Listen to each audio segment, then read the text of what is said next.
Assalamualaikum warahmatullahi wabarakatuh. Alhamdulillahi rabbil alamin. Wassalatu wassalamu ala asyrafil anbiya'i wal mursalin wa ala alihi wa sahbihi wa man sara ala nahjihi wa qatafa atharahu ila yaumiddin. Amma ba'd.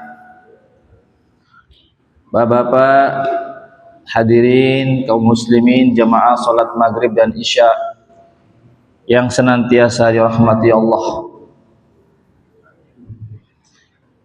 Pertama-tama kita senantiasa memuji Allah Subhanahu wa taala dan bersyukur kepadanya atas segala limpahan rahmat dan hidayahnya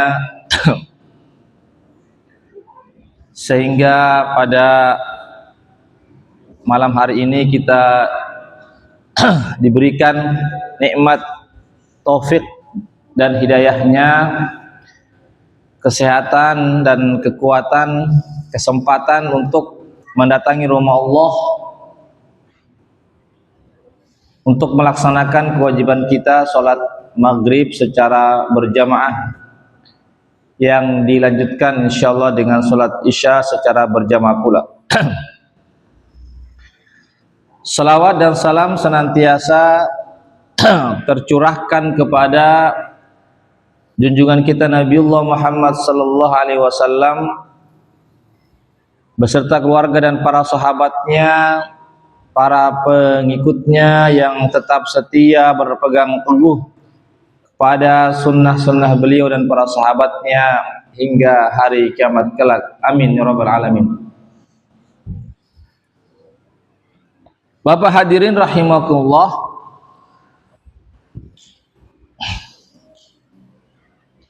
sebagaimana biasa kami melanjutkan kembali pembahasan kami. Kita belum memasuki tentang kajian fikih, kita masih membahas pembahasan tentang urgensi ilmu sebagai muqaddimah.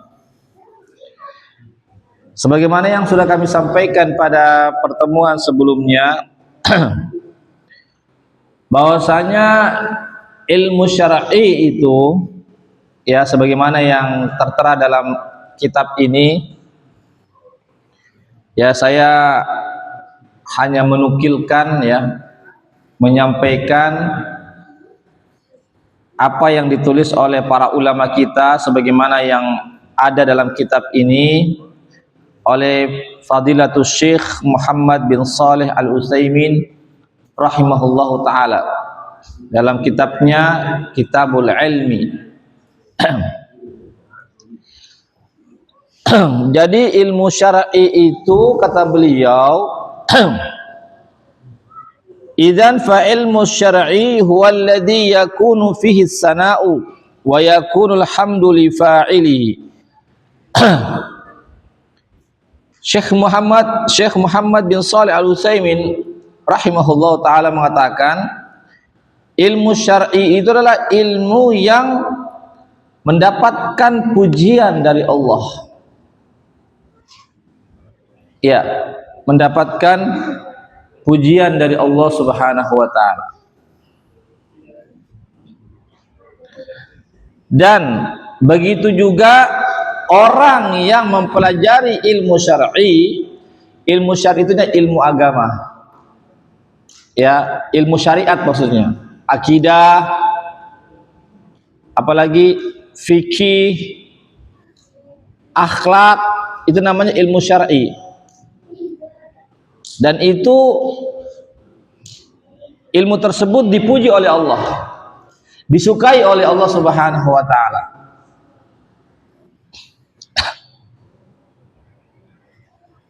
Dan karena ilmu itu disukai oleh Allah, maka orang yang mempelajari ilmu syar'i itu pun juga disukai oleh Allah. Ya, sebagaimana Syekh mengatakan dalam kitabnya ini,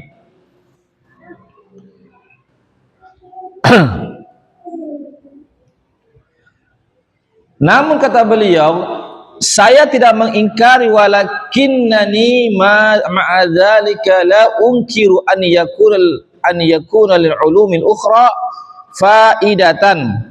Akan tetapi ya, saya tidak mengingkari bahwasanya ilmu-ilmu selain ilmu agama adalah ilmu yang bermanfaat juga. Ada manfaatnya juga. Ilmu-ilmu selain ilmu agama. Kan ilmu ini kan banyak, Pak. Ya. Ilmu ini banyak, Pak.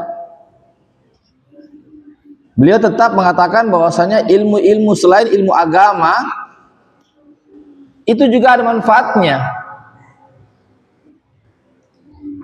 Contohnya apa, Pak?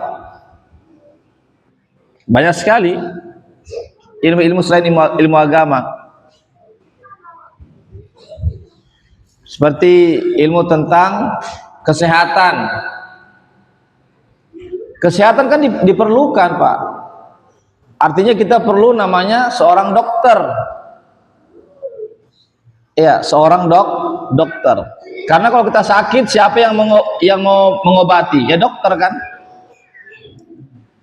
Ya, jadi ilmu kedokteran itu penting juga, ada manfaatnya.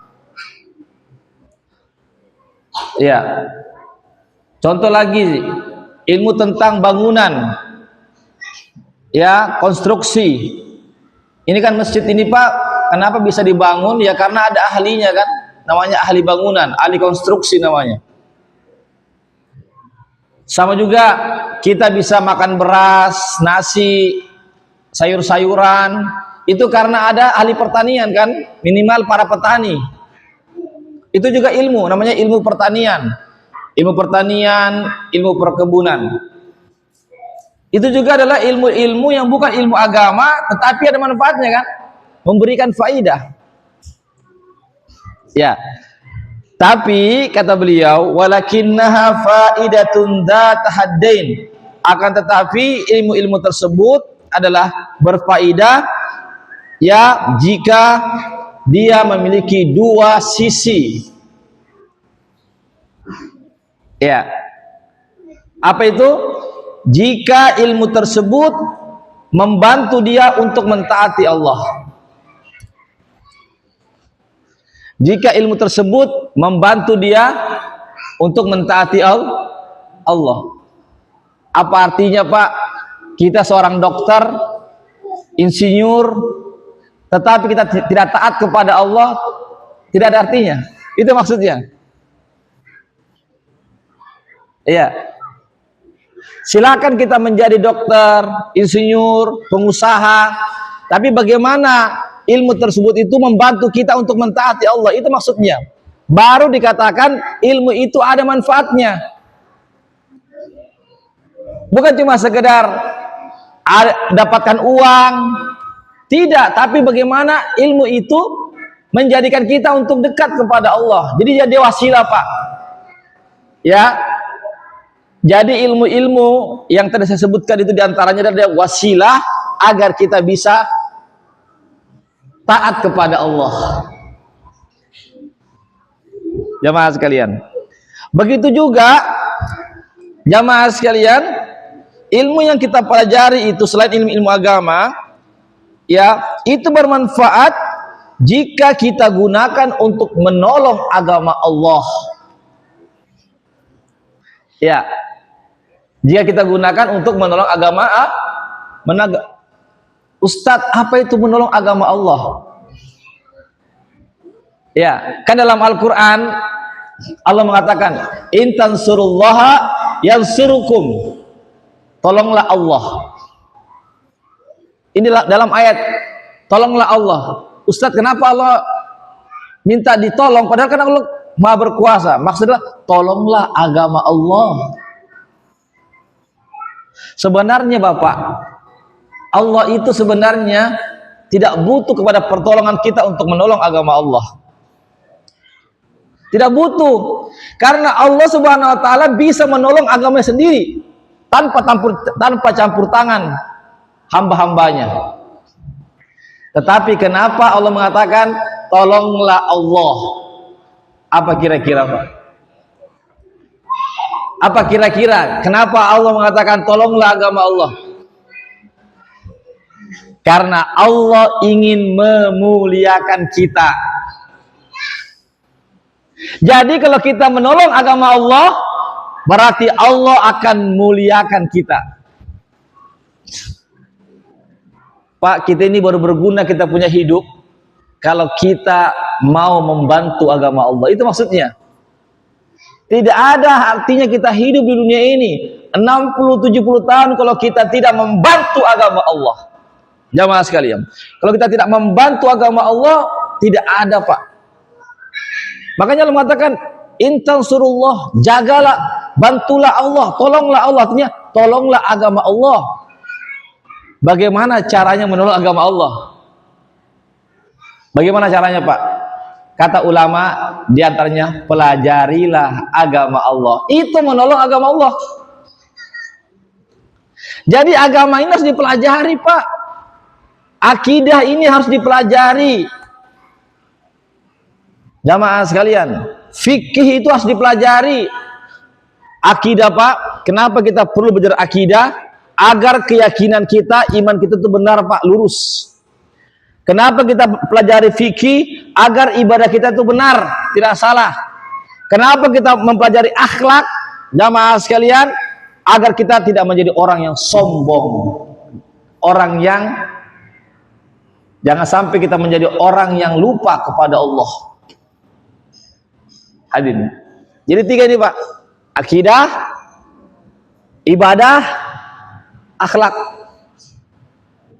Ini tiga kesatuan, Pak, yang tidak dipisahkan.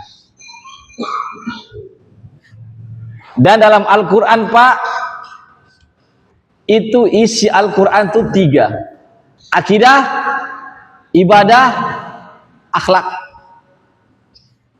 Jamaah sekalian, hadirin, inilah agama Allah.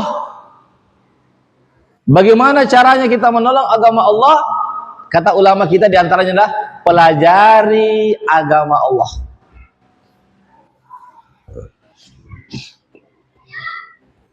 Pelajari itu akidah agar keyakinan kita itu benar.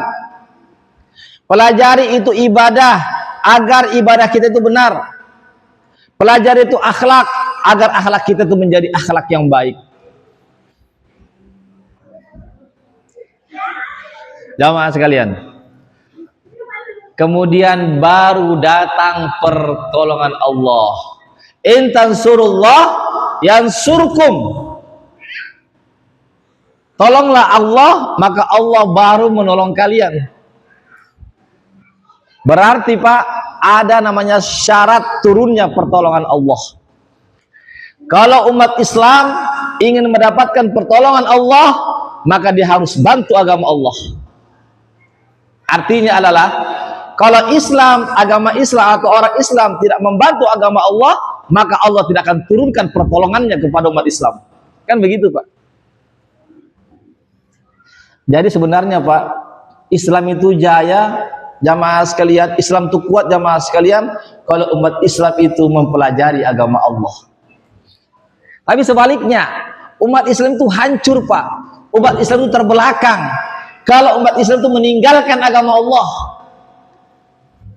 Bagaimana caranya dia meninggalkan agama Allah? Kalau dia tidak mempelajari agama Allah Subhanahu wa ta'ala. Jamaah sekalian, kalau dia tidak mempelajari agama Allah, maka dia meninggalkan agama Allah Subhanahu wa ta'ala. Kan begitu kata Umar bin Khattab, Pak. Islam itu, Pak, kata khalifah yang kedua, Umar bin Khattab, semoga Allah meridha beliau. Islam itu, Pak, ibarat simpul-simpul, Pak. Simpul-simpul yang kuat. Tetapi itu simpul-simpul itu bisa putus sedikit demi sedikit, Pak. Apa kata beliau? Tatkala ada seorang muslim tumbuh dewasa menjadi seorang muslim, tetapi dia tidak paham terhadap agamanya. Dan tidak paham what is Islam? Apa itu Islam? Tidak tahu. What is the Holy Quran? Apa itu Al-Quran? What is Prophet Muhammad sallallahu alaihi wasallam. Who is Prophet Muhammad sallallahu alaihi wasallam? Siapa itu Muhammad sallallahu alaihi wasallam? Dia tidak tahu, Pak. Berarti yang memutuskan simpul-simpul Islam itu, Pak, siapa? Umat Islam sendiri. Bukan orang di luar Islam, Pak. Jamaah sekalian, yang meruntuhkan bangunan Islam siapa? Ya umat Islam sendiri. Jamaah sekalian. Karena apa? Karena umat Islam telah meninggalkan agama Islam. Bukan meninggalkan artinya murtad, keluar agama Islam, tidak. Tetapi dia tidak tahu, paham apa itu Islam, apa itu sunnah, apa itu Al-Quran, apa itu akidah, apa itu ibadah, apa itu akhlak. Jamaah sekalian, dia tidak tahu. Bukan dia masuk ke dalam agama lain, tidak, Pak. Dia tetap Islam, tetapi hanya sekedar nama saja. Jamaah sekalian, hanya sekedar nama saja. Dia agamanya Islam, namanya Islam, tetapi akidahnya jauh daripada Islam, tapi ibadahnya jauh daripada Islam, tapi akhlaknya jauh daripada Islam. Kan disebutkan dalam sebuah hadis Rasulullah SAW, sayati zaman, kata Nabi, akan datang nanti suatu zaman, la yabqa al-Islam illa ismuhu, wa la yabqa al-Quran illa rasmuhu. Akan datang nanti suatu zaman yang mana Islam itu, Pak, hanya tinggal namanya saja. Namanya saja, Pak, Islam, Muslim namanya, orang Muslim namanya, tetapi akhlaknya jauh daripada Muslim. Jamaah sekalian, dan Al-Quran tinggal tulisan-tulisan saja. Tidak ada yang pelajari Al-Quran, tidak ada yang mengkaji Al-Quran, tidak ada yang mengamalkan Al-Quran, tidak ada yang menyampaikan Al-Quran, tidak ada yang membela Al-Quran. Jadi Al-Quran itu, Pak, cuma tinggal tulisan-tulisan saja. Itu akan datang nanti, Pak, suatu saat nanti. Dan kata beliau, dan masjid-masjid dibangun megah-megah dengan miliaran, triliunan uang yang dihabiskan itu masjid, Pak, dibangun, tidak ada jemaahnya, kosong jemaahnya. Kan kenyataan, Pak, kita lihat masjid megah-megah, jamaah sekalian, dibangun, jamaah sekalian, tetapi yang sholat subuh, yang sholat subuh berapa? Paling-paling cuma satu saf. Itu kata Nabi, akan datang suatu saat nanti, suatu zaman, begitu banyak masjid-masjid yang dibangun dengan megah-megah, dengan biaya yang begitu besar, tetapi kosong jamaahnya. Jamaah sekalian. Jadi hadirin rahimakumullah. Jadi sekali lagi, Pak, ya, silahkan kita menuntut ilmu-ilmu yang lainnya, mempelajari sesuai kita punya spesialis, tetapi jadikan itu semua sebagai sarana. Not is goal, bukan tujuan. Ya, bukan tujuan, Pak, tapi sarana. Sarana agar kita bisa mentaati Allah. Ini pertama, Pak. Artinya kita ini mentaati Allah maksudnya. Jamaah sekalian. Yang kedua adalah bisa membantu agama Allah. Jamaah sekalian, kita gunakan, kita punya keilmuan itu, Pak, membantu agama Allah Subhanahu wa ta'ala. Membantu agama Allah, contohnya apa? Membantu agama Allah. Tadi saya katakan tadi kan mempelajari kan, Pak, diantaranya. Ustadz, saya ini seorang dokter, Ustadz. Bagaimana caranya saya membantu agama Allah? Jangan sampai Anda seorang dokter cuma mencari money is money, uang adalah uang. Tapi bagaimana kedokteran yang Anda miliki bantu orang miskin? Itu membantu agama Allah. Jangan sampai ada orang miskin mau berobat, tapi karena tidak ada uang kita tolak. No, tidak boleh. berarti Anda tidak membantu agama Allah. Kecuali kalau orang kaya, ya wajar membayar. Tapi kalau orang miskin, jangan sampai orang miskin mati gara-gara tidak ada uangnya kita tolak. Nauzubillah min dzalik. Ini khususnya yang bekerja di rumah sakit, apalagi sebagai direktur rumah sakit. Dia harus menolong agama Allah. Jabatan yang Allah berikan kepadanya sebagai direktur, wakil direktur, kepala bidang, kepala seksi dan seterusnya. Kalau dia gunakan itu untuk membantu agama Allah, jangan dia persulit orang-orang miskin tatkala orang-orang miskin berobat ke rumah sakit tersebut. Ini contoh saja, Pak. Atau kita buat buka praktek. Kadang kan dokter kan Pak buat praktek ya. Jamaah sekalian, kalau ada orang berobat orang miskin, betul bantu dia, gratiskan Pak. Itu membantu agama Allah. Apalagi yang kerja di birokrat, yang kerja di pemerintahan, jangan persulit rakyat, permudah administrasinya, permudah. Jamaah sekalian, itu membantu agama Allah Pak. Jangan kita persulit.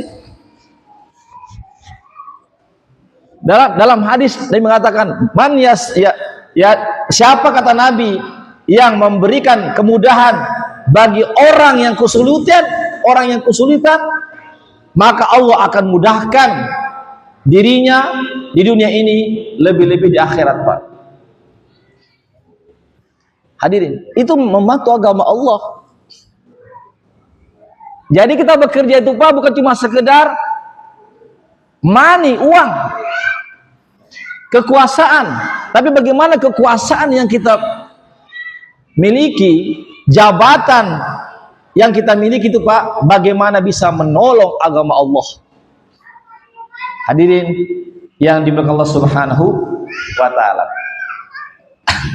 Yang berikutnya adalah yang ketiga, ilmu-ilmu yang kita pelajari Pak selain ilmu agama itu adalah bagaimana ilmu itu bermanfaat bagi orang lain, Pak. Ya. Bagaimana ilmu itu, Pak, bermanfaat bagi orang lain. Jamaah sekalian, artinya kita punya keahlian itu bagaimana bermanfaat bagi orang lain. Ya. Jamaah sekalian, ilmu yang kita pelajari bagaimana dapat memberikan manfaat orang lain. Artinya apa, Pak? Artinya bahwasanya kita sebagai seorang muslim harus memperbaiki dua sisi. Sisi vertikal hablum minallah dan sisi horizontal yaitu hablum minan nas. Jamaah sekalian, hablum minan nas, hablum minallah kita bagus, begitu juga hablum minallah kita bagus, ya bagaimana hablum minan nas. Jadi ilmu yang kita pelajari itu Pak, bagaimana bisa memberikan manfaat yang sebesar-besarnya bagi orang lain, Pak. Jamaah sekalian, hadirin yang dimuliakan Allah Subhanahu wa taala. Jika terpenuhi tiga ini, Pak, pertama, ilmu tersebut membantu dia untuk mentaati Allah, ilmu tersebut membantu dia untuk menolong agama Allah, dan ilmu tersebut dapat memberikan manfaat yang sebesar-besarnya kepada orang lain. Kan kata Nabi dalam hadisnya, Pak, khairun nas anfa'uhum linnas. Sebaik-baik kalian adalah orang yang paling banyak memberikan manfaat kepada orang lain, Pak. Itu, Pak. Sebaik-baik kalian, kata Nabi, adalah orang yang paling banyak memberikan manfaat kepada orang lain. Jadi tatkala kita memiliki satu keilmuan di bidang apa saja, Pak, bagaimana keilmuan yang kita miliki itu, Pak, bermanfaat bagi orang lain, Pak. Jamaah sekalian, Bapak hadirin, kan ilmu itu kan manfaat yang kita berikan kepada orang lain itu ada 3, Pak. Manfaat yang kita bisa berikan orang itu ada 3. Kalau kita orang kaya, maka bantu orang lain dengan harta kita. Kalau kita punya dana, bantu orang lain atau bantu yang membutuhkan biaya, apakah dalam dakwah, pendidikan, sosial, dan seterusnya, kita bantu dengan harta kita. Kalau kita tidak punya harta, kita bantu dengan tenaga. Tenaga, jamaah sekalian, kita bantu dengan tenaga. Kalau kita juga tidak punya harta, tidak punya tenaga, kita bantu dengan ide-ide kita, dengan ilmu kita, dengan saran-saran kita, dengan usulan-usulan kita. Jadi 3. Jadi kita sebenarnya bermanfaat semua, Pak. Tidak ada yang tidak bermanfaatin. Tidak punya harta, bantu dengan harta. Tidak ada harta, ada tenaga, bantu dengan tenaga. Dan jika tidak ada juga tenaga, tidak ada harta dan tenaga, dengan apa? Usulan-usulan, pemikiran-pemikiran, ide-ide, ilmu itu, Pak. Tidak perlu pakai tenaga. Jamaah sekalian, contoh dalam perang Badar. Dalam perang Badar itu, Pak, itu perang pertama kali terjadi ya dalam Islam, yang terjadi pada tahun kedua Hijriah di zaman Rasulullah SAW. Perang Badar namanya, Pak. Itu Nabi awalnya, Pak, menempatkan suatu pasukan yang jauh daripada sumur air, Pak, jauh. Diusulkan oleh salah seorang sahabat Rasulullah SAW. Usulan, jamaah sekalian, ya Rasulullah, apakah ini sudah tepat ya Rasulullah? Bagaimana kalau saya usulkan di tempat yang lain, yaitu tempat yang dekat sumur, agar kita bisa kuasai itu air. Karena dalam perang kan butuh air, Pak. Kita kuasai itu sumur. Ya, ini usulan, Pak. Padahal ini Nabi saya, ya bagaimana Nabi ini ya? Coba, Nabi tapi dia tidak otoriter. Nabi itu, Pak, suka bermusyawarah. Ya, akhirnya apa? Beliau yang tadinya sudah tempatkan pasukan di sebuah tempat, karena ada usulan, itu 1 orang loh, Pak, 1 orang usulannya. Padahal sahabat ini banyak, 313 orang pada saat itu. 1 orang yang mengusulkan, ya Rasulullah, saya punya usul, jangan di tempat itu tidak strategis ya Rasulullah. Ya, dan usulannya bagus, dapat diterima. Akhirnya Nabi batalkan itu, Pak. Ini Nabi loh, Pak, Nabi. Artinya Nabi juga legowo, mau juga dia untuk mengalah. Padahal pimpinan, Pak, pimpinan pasukan pada saat itu. Jamaah sekalian, akhirnya apa? Dia menerima usulan salah seorang sahabat untuk bermarkas di tempat yang dekat daripada sumur air di situ, Pak. Artinya yang saya mau garis bawahi di sini adalah, kalau kita tidak bisa memberikan manfaat kepada orang lain berupa harta, berupa tenaga, minimal ide-ide kita, minimal usulan-usulan kita, minimal ilmu-ilmu kita. Jamaah sekalian yang dimuliakan Allah Subhanahu wa taala. Hadirin, kemudian saya lanjutkan. Jika terpenuhi 3 itu, Pak, atas ilmu yang tadi kita pelajari selain ilmu agama, Pak, ya, maka ilmu itu maka itu adalah kebaikan bagi kita dan memberikan kemaslahatan bagi kita. Jadi syaratnya ada 3, Pak, tadi. Jamaah sekalian, hadirin rahimakumullah. Ya. Kemudian hadirin, jadi terkadang mempelajari ilmu-ilmu dunia tadi itu, Pak, terkadang itu menjadi wajib, ya, pada kondisi-kondisi tertentu. Ya, kenapa? Karena itu masuk dalam jika hal tersebut masuk dalam firman Allah Subhanahu wa taala, ya bunyinya, wa'iddu lahum mastata'tum min quwwah ya, maka persiapkanlah ya apa yang kalian mampu persiapkan dari segala kekuatan. Artinya Pak, umat Islam itu harus mempersiapkan persiapan. Jangan sampai misalnya ada orang-orang musyrik untuk ya mengganggu umat Islam. Ada persiapan. Makanya mempersiapkan hal-hal yang perlu dipersiapkan, artinya kekuatan Pak ya, kekuatan jamaah sekalian.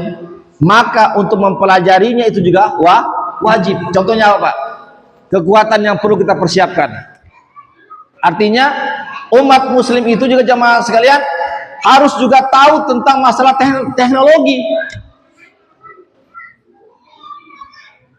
Iya. Kenapa? Teknologi juga harus diketahui oleh umat muslim. Jangan sampai nanti ada musuh yang menyerang kita dengan teknologi. Kita tidak tahu apa-apa.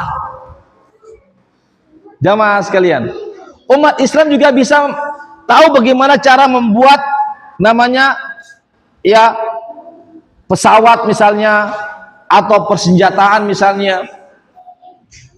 Ini kata Allah dalam Al-Quran, persiapkanlah apa yang kalian sanggup dari segala kekuatan. Dipersiapkan jamaah sekalian. Ya, hadirin. Makanya jangan heran Pak kalau para sahabat Nabi itu Pak, mereka adalah orang-orang yang juga ahli dalam perang. Bapak tidak tahu siapa itu Khalid ibnu Walid? Jamaah sekalian, Khalid ibnu Walid itu Pak, beliau ahli di bidang perang Pak. Ahli di bidang perang. Jamaah sekalian, makanya Nabi kita beri gelar kepada beliau ya As-Saiful Maslul namanya, pedang yang terhunus. Karena kalau beliau tuh berperang Pak, jamaah sekalian, tidak pernah mundur, tidak pernah berbalik arah Pak. Makanya di akhir hayatnya Pak, ini 70 apa namanya, tombak pedang kena sini Pak, 70 udah mati-mati Pak, tidak ada di belakang, satu pun tidak ada. Itu maksudnya apa? Tidak pernah lari Pak, maju terus. 70 Pak. Itu para sahabat Nabi adalah orang juga memperhatikan masalah persiapan Pak. Jamaah sekalian, tapi apa yang terjadi? Beliau sebenarnya ingin syahid di medan perang, tapi dia meninggal di kasur Pak. Meninggalnya di kamarnya, menangis dia. Iya. Kemudian ditanya oleh sahabatnya, wahai Khalid, kenapa engkau menangis? Iya, saya menangis kenapa saya tidak meninggal di medan perang. Kenapa saya justru mendekati ajal saya justru di atas kasur. Lihat Pak, bagaimana para sahabat Nabi Pak, karena mereka cinta untuk membela Islam. Jamaah sekalian, iya, hadirin. Jadi sahabat ini Pak, sekali lagi ya, mereka mempersiapkan segala persiapan. Makanya umat Islam juga harus tahu masalah-masalah ini Pak. Iya. Masalah apa tadi saya katakan tadi? Persiapan-persiapan untuk menghadapi musuh-musuh yang, jamaah sekalian, musuh-musuh yang akan menyerang kita. Yaitu apa? Umat Islam yang harus bisa buat ini, kalau bisa buat pesawat, buat persenjataan dan seterusnya. Ahli di bidang cyber, ya, ahli di bidang teknologi dan seterusnya. Jamaah sekalian. Baik, sekali lagi sedikit lagi Pak. Banyak para ulama menyebutkan bahwasanya mempelajari ilmu-ilmu tentang industri, ya, ilmu-ilmu tentang industri, artinya membuat industri ini, membuat alat ini dan seterusnya, jamaah sekalian, ya, itu masuk dalam fardu kifayah. Apa artinya maksudnya fardu kifayah, Pak? Artinya mesti ada sebagian umat muslim yang bisa membuat itu. Iya, makanya umat muslim harus ada yang juga ahli di bidang itu, Pak. Membuat itu, jangan umat muslimnya tidak ada yang tahu bagaimana cara membuat pesawat. Alhamdulillah, Habibie kan bisa buat pesawat, Pak. Alhamdulillah, itu kan suatu luar biasa, Pak. Iya, jamaah sekalian. Memang harus ada yang bisa buat pesawat, Pak. Umat Islam ada yang bisa membuat apa namanya, semacam persenjataan. Kalau perlu membuat kapal-kapal perang, itu harus ada umat Islam, Pak. Kenapa? Kan Allah katakan dalam Al-Quran, Pak, persiapkanlah diri kalian untuk menghadapi musuh-musuh kalian. Umat Islam itu, Pak, tidak mencari musuh, tetapi kalau ada musuh harus dihadapi. Begitu, Pak. Dalam sejarah, Pak, Nabi tidak pernah mencari musuh, Pak. Contoh pada perang Badar, Pak, itu awal terjadinya peperangan bukan karena Nabi, Pak. Nabi dan para sahabatnya ketika itu, Pak, hanya ingin mencegah kapilahnya Abu Sufyan. Abu Sufyan ketika itu, Pak, dia sebagai pemimpin kapilah dagang dari Syam ke Mekah. Nabi ingin dan para sahabatnya untuk mencegah, Pak. Untuk mencegah. Karena apa dicegah, Pak? Ustadz, masa orang yang pulang dari berdagang dicegah? Wajarlah dicegah, Pak. Karena mereka telah merampas harta-harta dan darah-darah kaum muslimin di Mekah. Kan wajar kan, Pak? Dicegah. Itu pun disebutkan dalam riwayat, Pak. Nabi dan sahabat cuma bawa-bawa pisau-pisau pendek, Pak. Tidak ada yang bawa pedang. Tidak ada yang bawa tombak. Bahkan yang berkuda pun cuma 2 orang, Pak. Jumlah kaum muslimin 313 orang ketika itu, Pak. Yang bawa berkuda cuma 2 orang, Pak. Semua jalan kaki. Karena tujuan cuma mencegah saja, mencegah kafilah dagang, bukan mau berperang. Tapi apa yang terjadi, Pak? Kafilah dagang ini, jamaah sekalian, dia minta bantuan kepada pasukan Mekah. Akhirnya, Pak, pasukan Mekah yang dipimpin oleh Abu Jahal dan seterusnya, jamaah sekalian, datang dengan 1000 pasukan. 1000 pasukan, Pak, dengan persenjatanya lengkap, dengan 100 berkuda, membawa 1000 unta. Bayangkan, Pak, 1000 unta dibawa, Pak.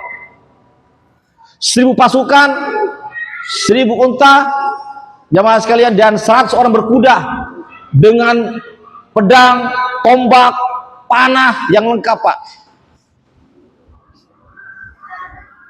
Apa kata sahabat? Ya Rasulullah, bagaimana kita bisa menghadapi mereka ini? Kita cuma 313 orang, mereka 1000. Jamaah sekalian. Jadi Nabi ketika itu tidak ingin mau berhadapan, Pak.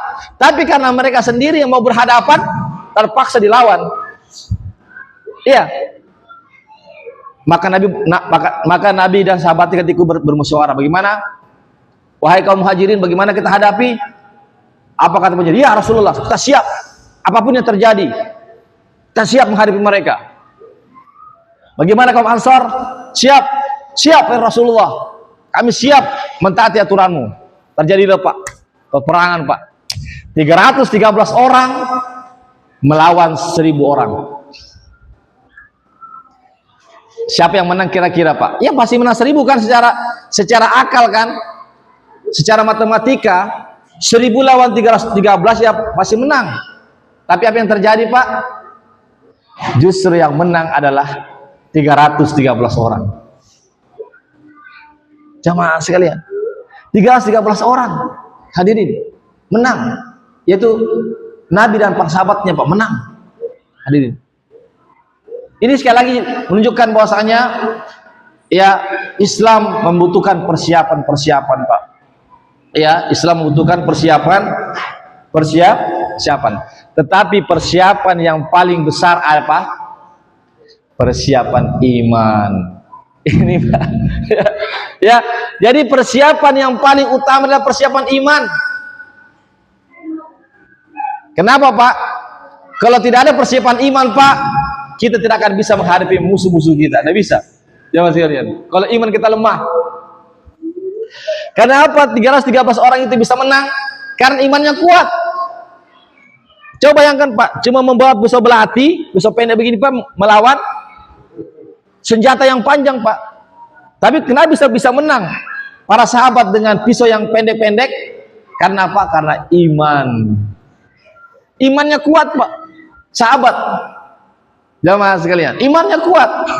Jadi sebenarnya kita tuh menang itu karena faktor keimanan, itu faktor utama Pak. Tidak juga mengenyampingkan namanya faktor-faktor yang lain seperti apa? Persiapan tadi. Ya, kuda, senjata-senjata misalnya, latihan-latihan. Tetapi yang paling penting adalah persiapan keimanan. Ini yang paling penting jamaah sekalian. Hadirin, sebagaimana Rasulullah SAW telah mendidik para sahabat untuk memiliki kekuatan iman dalam dirinya, sehingga mereka pun menjadi pemenang-pemenang di dalam menghadapi musuh-musuh Allah Subhanahu wa Ta'ala. Barangkali ini yang bisa saya sampaikan Pak. Ya, ini masih ada sambungannya. Insya Allah kita akan sambung lagi di pekan depan. Iya, siapa tahu bisa disiapkan dadah. Diingatkan dulu. Ya silakan Pak, kalau ada yang mau bertanya silakan. Silakan kalau ada yang bertanya, kalau ada yang mau menambahkan, kalau saya keliru bisa diluruskan.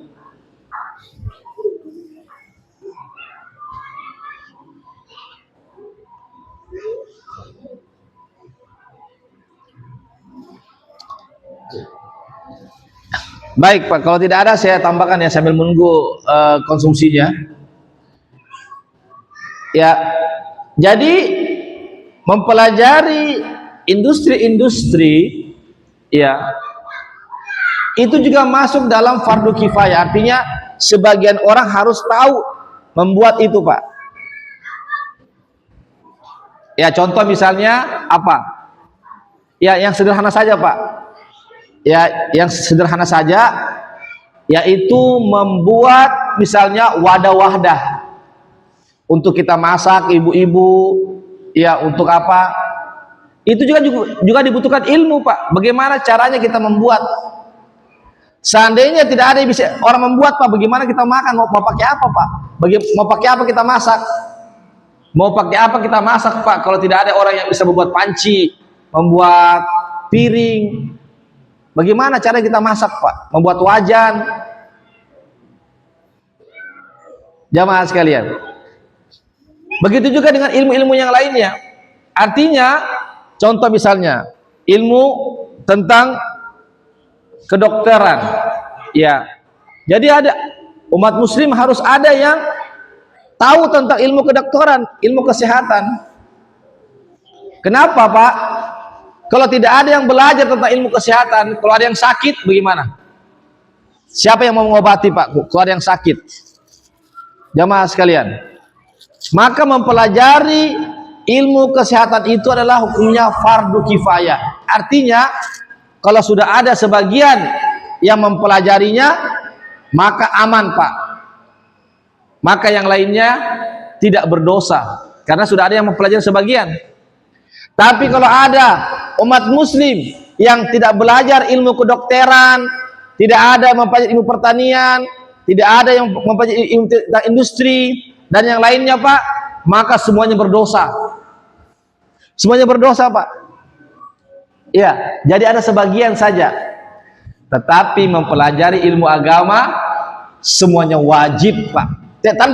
Tanpa terkecuali kita semua wajib untuk mempelajari ilmu agama. Itu bedanya Pak antara ilmu agama dengan ilmu dunia. Kalau ilmu agama Pak semua kita wajib mempelajarinya. Tapi kalau ilmu dunia Pak, jika ada sebagian yang sudah belajar, maka sebagian yang lainnya sudah gugur kewajibannya Pak. Sebagaimana tadi yang sudah saya contohkan jamaah sekalian. Barangkali ini Pak karena sudah masuk waktu ya, dan juga konsumsinya sudah ada juga, silakan dibagikan. ya kita akhiri karena tidak ada pertanyaan. Insyaallah kita akan bertemu lagi di pekan depan. Semoga kita sehat-sehat dan diberikan keistiqomahan. Demikianlah kami akhiri dengan baca doa penutup majelis. Subhanakallahumma wa bihamdik, asyhadu an la ilaha illa anta, astaghfiruka wa atubu ilaik. Assalamualaikum warahmatullahi wabarakatuh.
Ayo,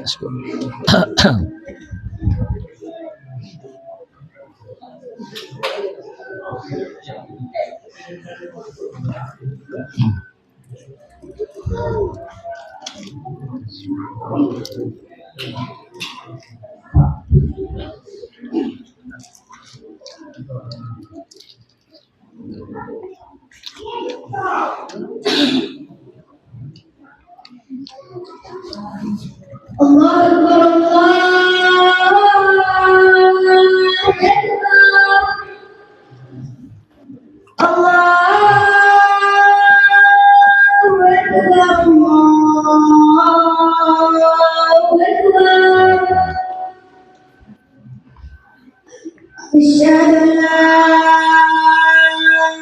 إله إلا الله